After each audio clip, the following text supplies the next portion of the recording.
निलंबित पीएसआय गोपाळ बदनेचा जुना video viral. वर्दीवर नसलेला पीएसआय गोपाळ बदने रस्त्यावरती गाड्या अडवून चालकांची विचारपूस करत असल्याचा व्हिडिओ समोर. फलटणमधील डॉक्टर महिलेच्या आत्महत्येप्रकरणी गोपाळ बदने सध्या पोलीस कोठडीत आहे.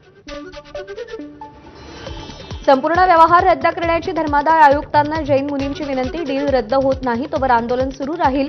विशाल गोखलेंनी मोठेपणा दाखवलाय. ट्रस्टींनीही योग्य आचरण करावं. विशाल गोखलेंना त्यांचे पैसे परत करावे, जैन मुनींचं वक्तव्य.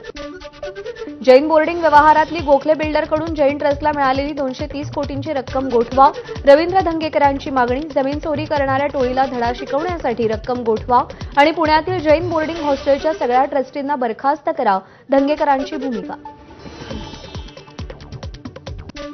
वसंतदादा शुगर इन्स्टिट्यूटच्या चौकशीचे मुख्यमंत्र्यांचे आदेश. व्हीएसआयला दिलेलं अनुदान मूळ उद्देशाप्रमाणे होतं का ते तपासण्याचे साखर आयुक्तांना अध्यक्षतेखालील समितीमार्फत चौकशीचे आदेश. 2009 ते 10 पासूनच्या अनुदानाची चौकशी.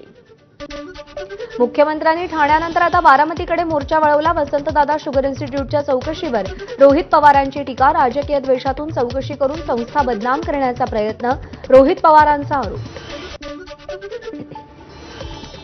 मुख्यमंत्री फडणवीस जाणीवपूर्वक कोणत्याच चौकशा लावत नाहीत. व्हीएसआयबाबत तक्रार आली होती म्हणून चौकशी लागली. चंद्रशेखर बावनकुळेंची प्रतिक्रिया. वसंतदादा इन्स्टिट्यूट एक संस्था आहे, ते तरी राजकारणापासून लांब ठेवा. वसंतदादा इन्स्टिट्यूटच्या चौकशी प्रकरणावर शशिकांत शिंदेंची प्रतिक्रिया. 1 नोव्हेंबरला मुंबईमध्ये विरोधकांचा मतचोरी संयुक्त मोर्चा. मोर्चाच्या निमित्तानं नाशिक मनसेकडून देखील पक्ष कार्यालयाच्या परिसरात बॅनर लावून मोर्चात सहभागी होण्याचं आवाहन. उद्धव ठाकरे स्वतः अनाकोंडा. त्यांनी मुंबईची तिजोरी गिरणी गिळली. मुंबईचे काही भूखंड गिळले. भस्म्यारोग झालेला अनाकोंडा. उपमुख्यमंत्री एकनाथ शिंदेंची उद्धव ठाकरेंवर टीका. मंत्रिमंडळ बैठकीत अतिवृष्टीग्रस्तांच्या मदतीचा आढावा. दिवाळीमध्ये सगळे शेतकऱ्यांना मदत करण्याचे मुख्यमंत्र्यांनी आदेश दिले होते. अजूनही काही जिल्ह्यांमध्ये मदतीविना शेतकरी वंचित. किती शेतकऱ्यांना मदत मिळाली याचा आढावा.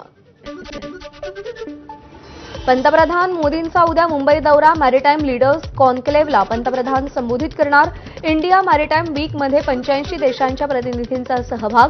मॅरिटाईम अमृतकाल व्हिजन 2047 विषयी पंतप्रधान परिषदेत बोलणार. मुख्यमंत्री माझी लाडकी बहीण योजनेसाठी राज्य सरकारकडून एका वर्षात 43,000 कोटींचा खर्च. जुलै 2024 ते जून 2025 या काळात 43,000 कोटीची रक्कम वितरित करण्यात आली. महायुतीतील आमचे मित्रपक्ष शत्रूला त्रास देण्यापेक्षा मित्रालाच त्रास देत आहेत, हे काही बरोबर नाही. मंत्री हसन मुश्रीफ यांचं वक्तव्य. तर समजने वाले को इशारा काफी है म्हणत मुश्रीफांचा टोला. माजी खासदार हिना गावित यांची आज भाजपमध्ये घर वापसी.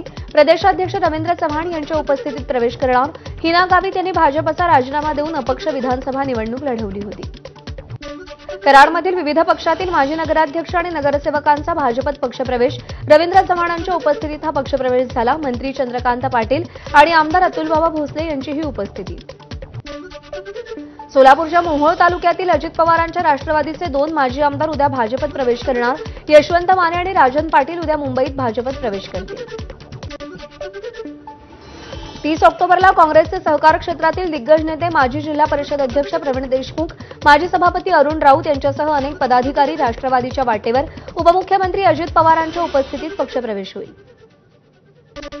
सोलापूरमध्ये ठाकरेंच्या शिवसेनेच्या आढावा बैठकीत कार्यकर्त्यांमध्ये राडा. चंद्रकांत खैरेंच्या समोरच कार्यकर्त्यांमध्ये वाद. बैठकीमध्ये शिवसेनेच्या जिल्हाप्रमुखांनी वादग्रस्त भाषण केल्यानं गोंधळ. संतापलेल्या खैरेंनी पदाधिकाऱ्यांना खडेबोल सुनावले. जिल्हा परिषद आणि पंचायत समित्यांच्या अंतिम मतदार यादी प्रसिद्धीस मुदतवाढ. 12 नोव्हेंबरपर्यंत अंतिम मतदार याद्या प्रसिद्ध करण्याची मुदत. मतदार याद्यांमधील दुबार नावं डिलीट करण्याच्या निवडणूक आयोगाच्या सूचना. एसटी प्रवर्गातील आरक्षणासाठी 9 नोव्हेंबरला बंजारा समाजाचा मुंबईत महामोर्चा. माजी मुख्यमंत्री वसंतराव नाईक यांचे पुत्र निरंजन नाईक मोर्चात सहभागी होणार.